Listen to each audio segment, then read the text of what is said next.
অপৰাধীৰ ওপৰত তীক্ষ্ণ চকু দিছে ৰাজ্যৰ বিজেপি চৰকাৰে। ইটোৰ পিছত সিটো অপৰাধীক কৰায়ত্ব কৰিছে অসম আৰক্ষীয়ে। দালালৰ বিৰুদ্ধে এতিয়াও সৰব হোজাই আৰক্ষী প্ৰশাসন। অৱশেষত দালাল আব্দুল কাদিৰক জেল হাজতলৈ প্ৰেৰণ কৰে ডবকা আৰক্ষীয়ে। মুৰাজাৰ কপাহবাৰী পদুমপুখুৰী গাঁৱৰ ইৰফান আলীৰ পুত্ৰ আব্দুল কাদিৰক এক অভিযান চলাই গ্ৰেপ্তাৰ কৰে ডবকা আৰক্ষীয়ে। ডবকা আৰক্ষীৰ থানাৰ 488/21 নম্বৰ গোচৰৰ ভিত্তিত গ্ৰেপ্তাৰ কৰি শংকৰদেৱনগৰ আদালতত হাজিৰ কৰাৰ আদালতে কুখ্যাত মাটিৰ দালালক ন্যায়িক জিম্মালৈ প্ৰেৰণ কৰে।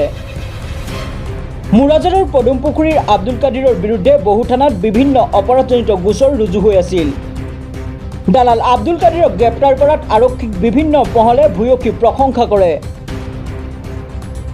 ডবকাৰ পৰা লুৎফুৰ ৰহমানৰ ৰিপৰ্ট, কোবৰা নিউজ অসম।